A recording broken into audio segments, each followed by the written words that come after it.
আজকে আমি তোমাদের যে অধ্যায়ের ক্লাস নিব সেটি হচ্ছে সপ্তম অধ্যায়, যা আমরা গত ক্লাসেও করেছি। এই অধ্যায়টি অনেকটা ব্যাপক, অর্থাৎ এই ওয়েব কন্টেন্ট আপলোড করতে হবে এবং আপডেটকরণ করতে হবে। যেহেতু কন্টেন্ট আপলোড করতে হবে, এগুলিও দেখাতে হবে, আবার আপডেট করানো দেখাতে হবে, এই কারণে এই অধ্যায়টা দুটি ক্লাস ব্যাপী হতে পারে অথবা 2 থেকে 3টি ক্লাস ব্যাপী হতে পারে। আমি এই অধ্যায়ের প্র্যাকটিক্যাল অংশে তোমাদের নিয়ে যাচ্ছি। এখন আমি তোমাদের স্ক্রিনে নিয়ে যাচ্ছি।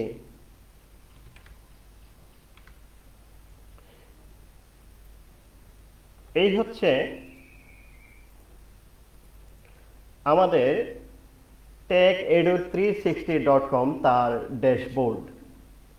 তোমাদেরকে আমি এখন কিন্তু ড্যাশবোর্ডে নিয়ে এসেছি। আর ড্যাশবোর্ডে এসে আমরা প্রথমে কি দেখতে পেলাম? এখানে আমরা দেখতে পাচ্ছি যে ড্যাশবোর্ডের মধ্যে প্রথমে এখানে বলতেছে যে কিছু আপডেট রয়ে গেছে। মনে রাখবা, ওয়ার্ডপ্রেস সাইটে যদি কোনো আপডেট চোখের সামনে আসে তাহলে তা করে নিতে হয়। যদি না করো তাহলে হ্যাকাররা তোমার সাইটকে হ্যাক করতে তাদের জন্য সহজ হবে। এই কারণে আমিও সর্বপ্রথম তোমাদের কিভাবে আপডেট করব সেই বিষয়টা আগে ক্লিয়ার করব। আমি আপডেটে ক্লিক দিলাম।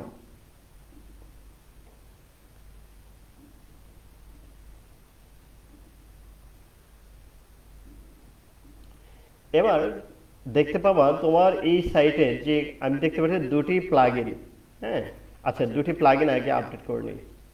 আর একটা হচ্ছে থিম। তো আমি দুটি প্লাগইন আগে আপডেট করে নিই। এই মুহূর্তে দেখতে পাচ্ছি 3টি। তো আমি দুটি আপডেটে ক্লিক দিলাম। কিছুক্ষণের মধ্যেই আপডেট হয়ে যাবে।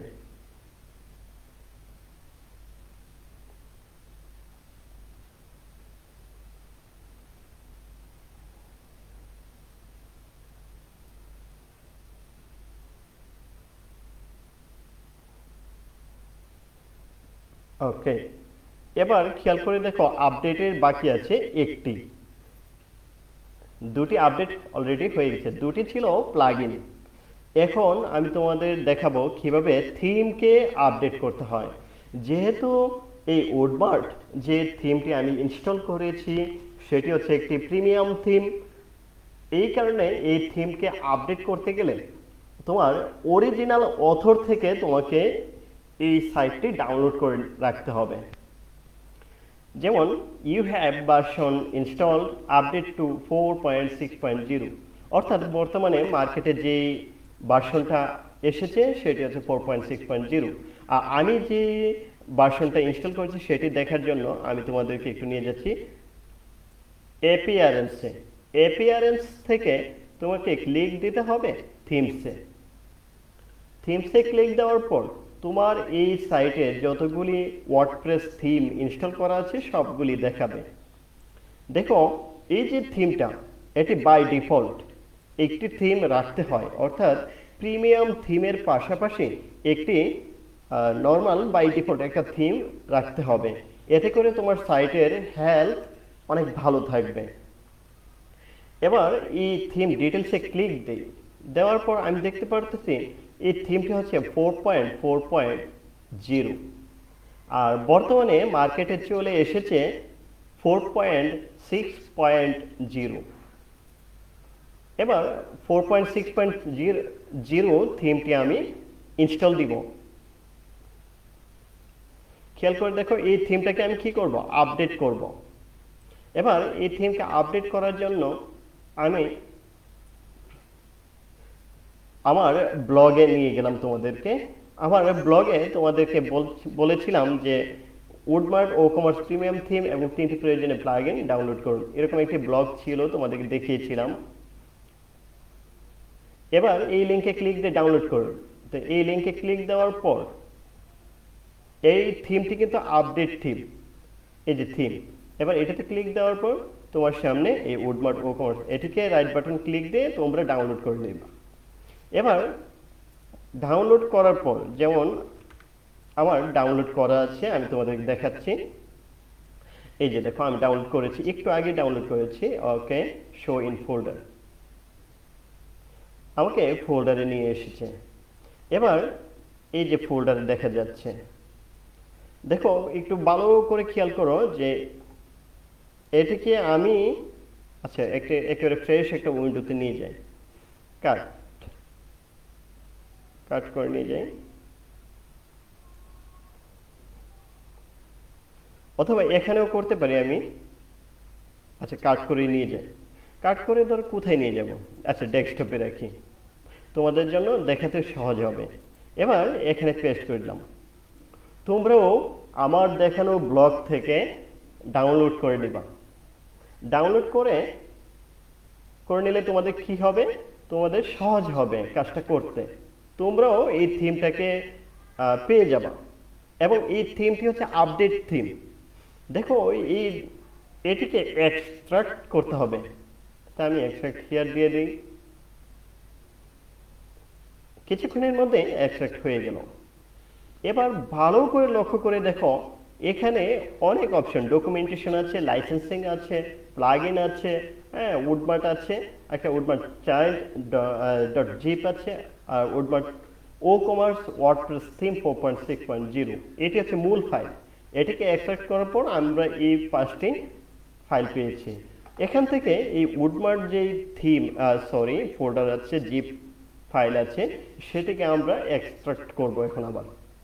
তবে আমি আরেকটি ফোল্ডার তৈরি করি, এই ফোল্ডারের মধ্যে এটিকে নিয়ে যাই। এবার এটিকে রাইট বাটন ক্লিক দিয়ে এক্সট্রাক্ট হিয়ার, এটিকে আমরা এক্সট্রাক্ট করে নিই। এটি এক্সট্রাক্ট হওয়ার পর আমাদের কাজ মোটামুটি শেষের দিকে। আমাদের থিম ইনস্টল দিতে গিয়ে আর কোনো ধরনের এরর আসবে না, কারোরই কোনো এরর আসবে না। তোমরা যারা অনেক বলেছো যে আমার তো উডমার্ট থিমটা ইনস্টল দিতে গিয়ে এরর আসে, আসলে এরর আসবে না। কিভাবে এরর আসবে না সেটা আমি তোমাদের দেখাচ্ছি। এবার খেয়াল করে দেখো, এই জিপ ফাইলটিকে আনজিপ করার পর আমি দেখতে পাচ্ছি 3টি ফাইল এসেছে, এর মধ্যে উডমার্ট নামে একটি ফাইল এসেছে। এবার এটিকে ধরো, আচ্ছা এটিকে একটু রিনেম করে নিই, উডমার্ট, এটিকে দিয়ে ধরো কি 4.6.0, তাই না? এরকম এটা রিনেম করে নিলাম। এবার এটিকে জিপ করি,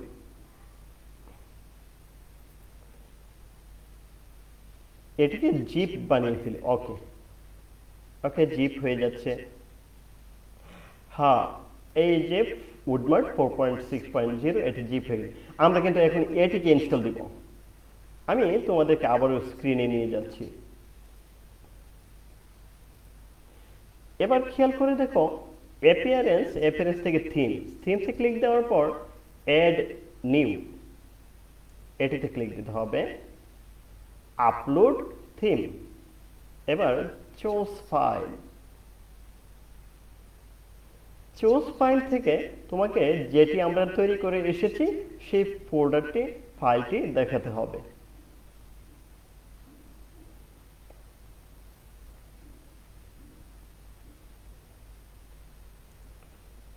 খেয়াল করে দেখো, এই যে ডেস্কটপ থেকে এই যে নিউ ফোল্ডার, সেখান থেকে 4.6.0 এই জিপ ফাইলটি ওপেন, এই যে দেখো এসে গেছে। এবার ইনস্টল নাও ক্লিক দেওয়ার পর এই যে এই কর্নারে দেখবা আপলোডিং মানে দেখাবে, পার্সেন্টেজ দেখাবে। ইনস্টল নাও ক্লিক দিলাম, দেওয়ার পর এখন কিন্তু এই যে পার্সেন্টেজ দেখাচ্ছে কর্নারে, দেখো কর্নারে তাকালে তুমি দেখতে পাবা এই যে এই জায়গাটা, এই যে এখানে এদিকে। ওকে, একটু অপেক্ষা করি, তাহলে আমরা দেখতে পাবো এই যে 100% হয়ে গেছে। আমরা দেখতে পাচ্ছি থিম ইনস্টলড সাকসেসফুলি। বুঝতে পারতেছো? দেখো আমি তোমাদেরকে যে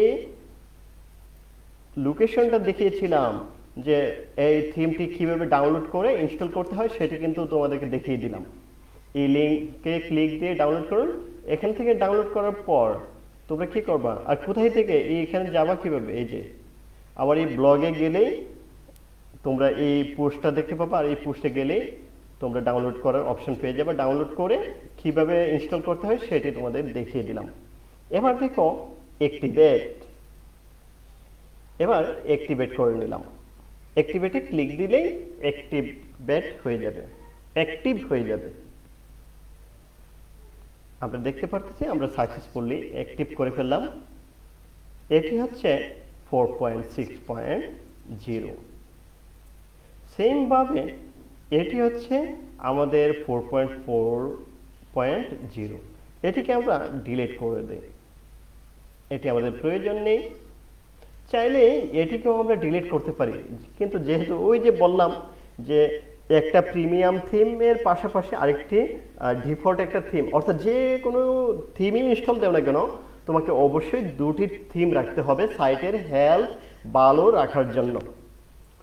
নতুবা তোমাকে একটা নোটিফিকেশন আসবে সাইটের হেলথ ভালো না, এই কারণে এটি থাকুক, এটি বাই ডিফল্ট। আর আমার মূল থিম হচ্ছে এই উডমার্ক 4.6.0। ওকে, এবার যদি আমরা ড্যাশবোর্ডে ক্লিক দিই তাহলে দেখতে পাবো কোন ধরনের আপডেট নেই। আমরা দেখতে পাচ্ছি একটি মেসেজ কমেন্টসের নোটিফিকেশন এসেছে। আমরা এই কমেন্টসটির নোটিফিকেশনটিকেও ক্লিক দিয়ে এখান থেকে দেখে আসি। আমরা দেখতে পাচ্ছি আপাতত কোন ধরনের কমেন্টস পেন্টিং একটি আছে, পেন্টিংটা দেখে আসি। পেন্টিং দেখাচ্ছে না, no comments is awaiting moderation, approved।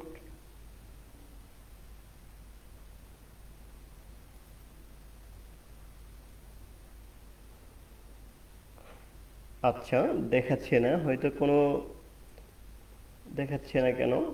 আমরা তোমাদেরকে এখন আমি আবারও ড্যাশবোর্ডে যাই। কমেন্টসের এটা থাকুক, এটা তোমাদের তেমন কোনো প্রবলেম নেই। তারপরে এটিএম সলভ করব, তবে আমি তোমাদেরকে এখন ইনকগনিটিভ মোডে নিয়ে যাচ্ছি এবং সেখানে এই সাইটটি এখন দেখতে কেমন সেটি তোমাদের দেখাচ্ছি। এই হচ্ছে আমাদের সাইট।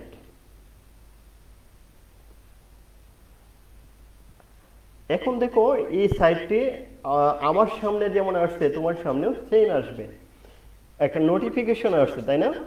এই নোটিফিকেশনটা আমরা থিমকে কাস্টমাইজ যখন করব তখন আমরা এটিকে চাইলে রাখতে পারবো, না চাইলে ওইটাকে আমরা ওইখান থেকে হাইড করেও দিতে পারবো। ওকে, ক্লোজ। এখন আমাদের সাইটটি হচ্ছে এরকম।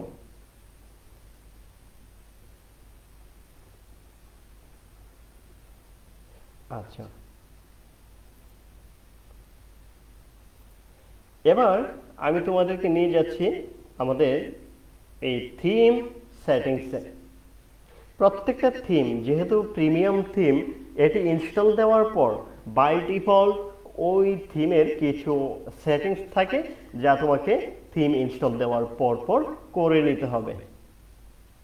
ওকে, আমি জেনারেলে ক্লিক দিলাম। এবার ভালো করে খেয়াল করে দেখো, এখানে একটা ফেভ আইকন ইমেজ তুমি আপলোড করে দিতে পারবে এখান থেকে। Fave icon retina image upload করতে পারবা। শো কমেন্টস অন পেজ যদি অন রাখতে চাও তাহলে পেজের মধ্যেও কমেন্টস করতে পারবে, আমি অফ করে দিচ্ছি। তারপরে কাস্টম 404 পেজ, অর্থাৎ কোন ধরনের এরর আসলে কোন ধরনের পেজটা দেখাবে তোমার পেজে, তোমার সাইটে, সেটি তুমি এখান থেকে সিলেক্ট করে দিতে পারো। অনেক পেজ আমি আপাতত সিলেক্ট করছি না। যদি এই পেজটি না থাকে তাহলে তুমি ক্রিয়েট করে তারপরে এখানে দেখিয়ে দিতে হবে।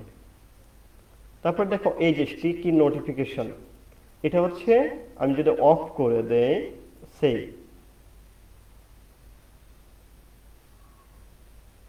এবার settings R successfully save.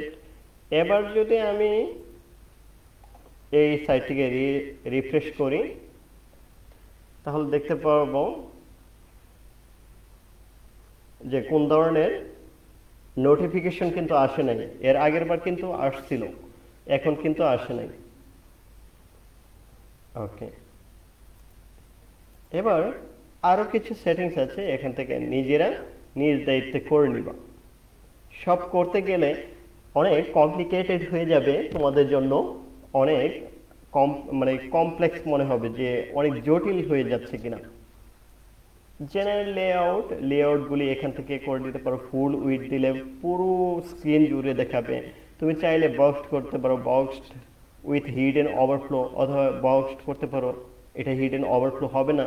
Content full with wide এত পিক্সেল কাস্টম করে দিতে পারো। আমি আপাতত ফুল উইথটা রেখে দিচ্ছি এবং বাই ডিফল্ট যা আছে তাই থাকুক।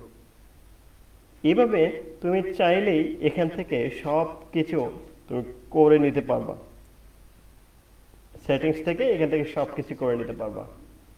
এবার আমি তোমাদেরকে যেটি দেখাতে চাচ্ছি সেটি হচ্ছে কিভাবে তোমার এই সাইটে ধরো কোন ধরনের প্রোডাক্ট আছে যেটি আমরা অর্ডার করব। মনে করো এই প্রোডাক্টটি, এবার এই প্রোডাক্টটিকে আমরা দেখতে পারতেছি এখানে দেখাচ্ছে। এটিকে আমরা যদি আরো অর্ডার করতে চাই, যেমন অ্যাড টু কার্ট, আমি যদি এটিতে ক্লিক দিই তাহলে কিন্তু ডান পাশে দেখতে পাবা যে এটি কার্টে যোগ হয়ে গেছে, ভিউ কার্ট অথবা চেক আউট। আমরা চেক আউট দেওয়ার পর দেখতে পারি যে কোথায় যাচ্ছে।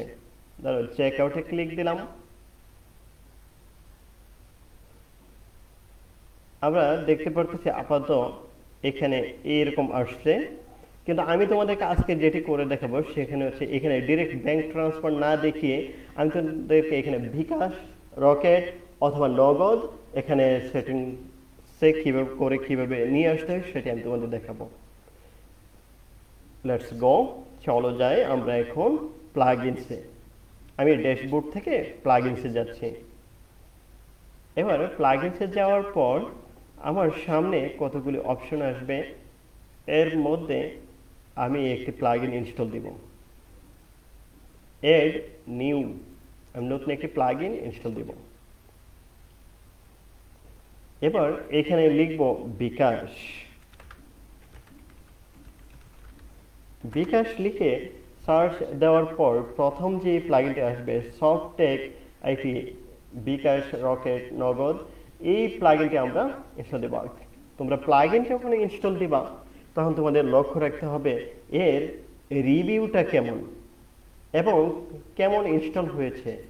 পাশাপাশি এটাও দেখবা যে compatible with your version of WordPress, তোমার এই ওয়ার্ডপ্রেস ভার্সনের সাথে এটি কম্পেটিবল কিনা। আরও আছে, তো এইখান থেকে আমরা দেখতে পাচ্ছি এর রিভিউটা ভালো এবং অ্যাক্টিভ ইনস্টলেশনসও অনেক ভালো এবং লাস্ট আপডেট হয়েছে 3 মাস আগে। ওকে, ইনস্টল নাও। কিছুক্ষণ অপেক্ষা করলেই এটি ইনস্টল হয়ে যাবে।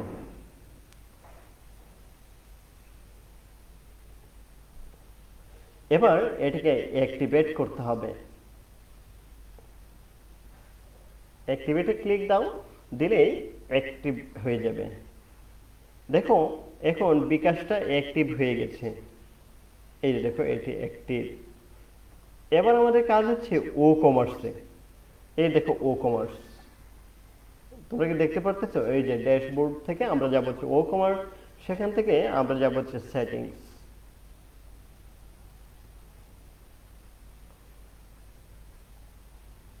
এবার ও কমার্স থেকে আমাদের যে কাজটি করতে হবে সেটি হচ্ছে এখানে আমরা ও কমার্স ইনস্টল দেওয়ার সময় যে অ্যাড্রেসগুলি দিয়েছিলাম, ইনফরমেশন দিয়েছি, সেগুলি এখানে দেখাবে। আপাতত এগুলি থাক। আমরা বাংলাদেশি কারেন্সি দিয়েছি, লেফটে থাকবে, থাউজেন্ডে থাকবে, নাম্বার অফ ডেসিমেলস আমরা দশমিকের পর 2 ঘর থাকবে, এটি আমরা 2 দিয়ে দিতে পারি। ওকে, সেভ চেঞ্জেস। এবার প্রোডাক্টসে যাওয়ার পর দেখো এখানে সব পেজে অবশ্যই সব পেজটা দেখাতে হবে। Redirect to the cart page after successful addition, অর্থাৎ অ্যাড করার সাথে সাথে তোমাকে কার্ট পেজে নিয়ে নেবে। আমি আপাতত এটাকে ঠিক দিচ্ছি না, আমি চাচ্ছি যে পরবর্তী যাবে অ্যাজাক্সের মাধ্যমে যাবে, কার্ট বাটনটা আকাশের মাধ্যমে দেখাবে। আচ্ছা, এবার শিপিং।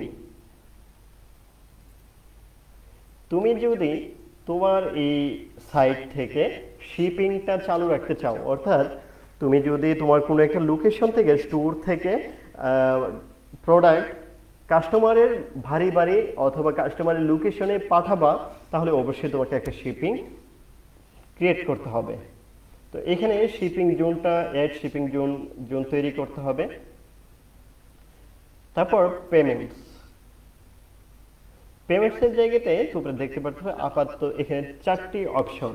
ডিরেক্ট ব্যাংক ট্রান্সফার, আমি তোমাদেরকে একটু আগে যখন দেখাতে চেয়েছিলাম তখন ছিল ডিরেক্ট এই যে ব্যাংক ট্রান্সফার, কিন্তু এই মুহূর্তে আমি চাচ্ছি এখানে দেখাবে হচ্ছে বিকাশ, রকেট, নগদ। তো ডিরেক্ট ব্যাংক ট্রান্সফারে আমি এটাকে অফ করে দিচ্ছি। ওকে, আর এই বিকাশটাকে এখান থেকে এই যে ম্যানেজে ক্লিক দিয়ে বিকাশটাকে সেটিংসে যাচ্ছে, বিকাশটাকে ঠিক করে এখানে ঠিক চিহ্ন থাকবে, এখানে বিকাশ লেখা থাকুক। আর এখানে যদি তুমি বিভিন্ন ডেসক্রিপশন যে তুমি আমাকে সেন্ড মানি করো এত মানে উইথ চার্জ, এই ধরনের কিছু একটা লিখে এখানে রাখতে হবে। এখানে পেমেন্টটা প্রথম অবস্থায় কি থাকবে, হোল্ডে থাকবে না কি অবস্থা থাকবে, সেটা আমি তোমাকে রেকমেন্ড করবো যে হোল্ডেই থাকুক। আর এখানে আমি তোমাদের এখানে কিছু নাম্বার 018 ধরো, এখানে কিছু নাম্বার থাকবে যেটা দিয়ে কি করা বিকাশ অ্যাকাউন্ট আছে। তুমি কি এজেন্ট, এই নাম্বারটা কি এজেন্ট না পার্সোনাল, সেটা এখান থেকে যদি পার্সোনাল হয় তাহলে ওইখানে অবশ্যই ডেসক্রিপশনে বলে দিবা যে আমাকে সেন্ড মানি করে দাও। এটা যদি ঠিক চিহ্ন দাও তাহলে 1.85% যে চার্জ আছে বিকাশের সেটিও কিন্তু তোমার প্রাইসের সাথে যুক্ত হয়ে যাবে। ওকে, তারপরে এখানে যদি সে পারচেস করে তাহলে তাকে একটা থ্যাঙ্কস দেওয়াই যায়, সেই থ্যাঙ্কসটা এখানে দিয়ে দিবা। সেভ চেঞ্জেস সেম ভাবে আমরা এখন আবার পেমেন্টসে ক্লিক দিব। ক্লিক দেওয়ার পর আমাদের বিকাশের কাজটা শেষ, এবার আমাদের রকেটেও আমরা সেম কাজটা করব। এখানে ডিটেলস থাকবে, আমরা এখানে 0181 এরকম, এটিকে পার্সোনাল না এজেন্ট সেটি এখান থেকে সিলেক্ট করতে হবে। আর চার্জটা এখান থেকে ঠিক দিলে চার্জ আসবে, অন্যথায় চার্জ আসবে না। ওকে, সেভ চেঞ্জেস। এবার আমরা আবারও পেমেন্টসে যাচ্ছি এবং এই পর্যায়ে আমি তোমাদের দেখব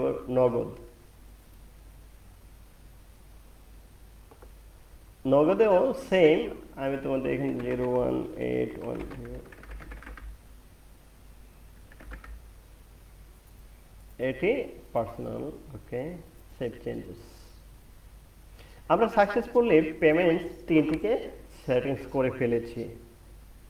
ওকে, অ্যাকাউন্টস এন্ড প্রাইভেসি, আমরা চাইলে এখান থেকে বলতে পারি যে allow customer to place order without an account ছাড়াও সে কি করতে পারবে, অর্ডার করতে পারবে। Allow customer to log into an existing account during check out, চাইলে কাস্টমার কি করতে পারবে, ওই চেক আউটের সময় তার অ্যাকাউন্টে লগ ইন করে প্রবেশ করতে পারবে। এটি ঠিক দিয়ে দেওয়াটাই ভালো। Allow customer to create an account during check out, এটিও দেওয়া যেতে পারে। Allow customer to create an account on the my account page, এটিও ঠিক থাকুক। Generate an account user name, এটির দরকার নেই। When creating an account automatically generate an account password, এটিও দরকার নেই। প্রাইভেসি পলিসির জায়গাতে প্রাইভেসি পেজের জায়গাতে তোমাকে অবশ্যই প্রাইভেসি পেজটি দেখাতে হবে। এবার সর্বশেষ সেভ চেঞ্জেস।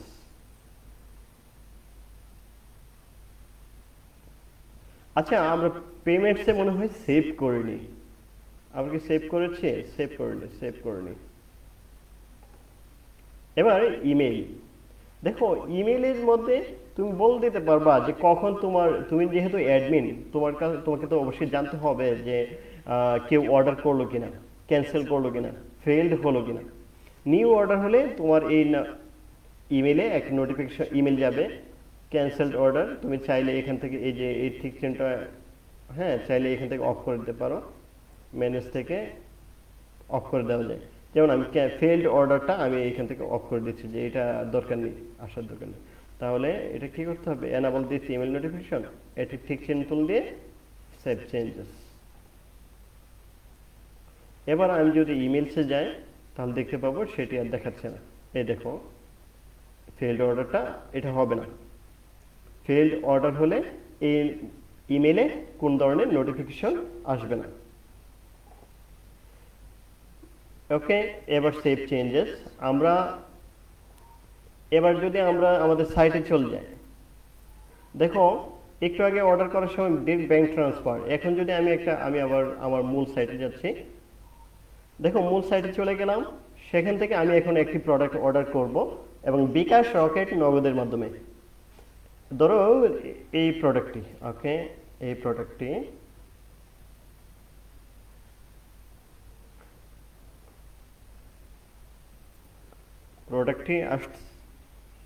আচ্ছা ধরো এই প্রোডাক্টটি, ওকে এই প্রোডাক্টটি আসলো। এবার এই প্রোডাক্ট অ্যাড টু কার্ট দিলাম, দেওয়ার পর এখানে কার্ট দেখাচ্ছে। এবার চেক আউটের মধ্যে আমরা এখন গেলাম। যদি তুমি আগে থেকে কাস্টমার হয়ে থাকো তাহলে এখান থেকে লগ ইন করতে পারবা, আর যদি কোনো কুপন থাকে তাহলে এখান থেকে কুপনটা দিতে পারবা। তারপরে তোমার ডিটেলস এখানে দেওয়ার পর তুমি দেখতে পারবা যে এখানে তোমার প্রোডাক্টটা দেখাচ্ছে। পাশাপাশি দেখো বিকাশ, এটা বিকাশের চার্জ সহ 1220 টাকা। প্রোডাক্টের মূল্য কত? প্রোডাক্টের মূল্য হচ্ছে 1198 টাকা, আর বিকাশের চার্জ হচ্ছে 22 টাকা, 1.85 আর এত টাকা। এখন তুমি এখানে এই কোথায় এই যে এই নাম্বারের টাকাটা সেন্ড করে, এত টাকা সেন্ড করে তুমি যদি তোমার বিকাশ নাম্বার এবং ট্রানজ্যাকশন আইডিটা এখানে দিয়ে প্লেস অর্ডার দাও, এটা ঠিক সেন্ডে প্লেস অর্ডার দাও, তাহলে এটি অ্যাডমিন প্যানেলে পেয়ে যাবে এবং চেক করে তোমাকে এই প্রোডাক্টটি সাপ্লাই করে দিয়ে দিবে। খুব সহজ, দেখতে পাচ্ছ আমরা বিকাশটা অ্যাড করে ফেলেছি। চাইলে আমরা এখন রকেট দিতে পারি, রকেট হলে রকেট, এই দেখো চাইলে নগদও দিতে পারি, এই নগদ। এইভাবে বিকাশ, রকেট এবং নগদের মাধ্যমে আমরা আমাদের সাইটে অ্যাড করতে পারি এবং কাজ করতে পারি। তো আজকে এই পর্যন্তই। আমরা এই ক্লাস নিয়ে তোমাদের যদি কোন ধরনের প্রশ্ন থাকে তাহলে অবশ্যই আমাকে প্রশ্ন করতে পারো এবং আমাকে ব্লগেও কোয়েশ্চেন করতে পারো। আশা করি তোমরা তোমাদের কাজগুলি সফলতার সাথে করতে পারবে। তোমাদের বাড়ির কাজ হচ্ছে আমার দেখানোর মতো করে কাজ করা। সবাইকে অসংখ্য ধন্যবাদ। পরবর্তী ক্লাস আগামী সোমবার দেখার আমন্ত্রণ রইল। এই ভিডিওটি আবার দেখতে ভিজিট করতে হবে www.skills.gov.bd/dte anytime anywhere।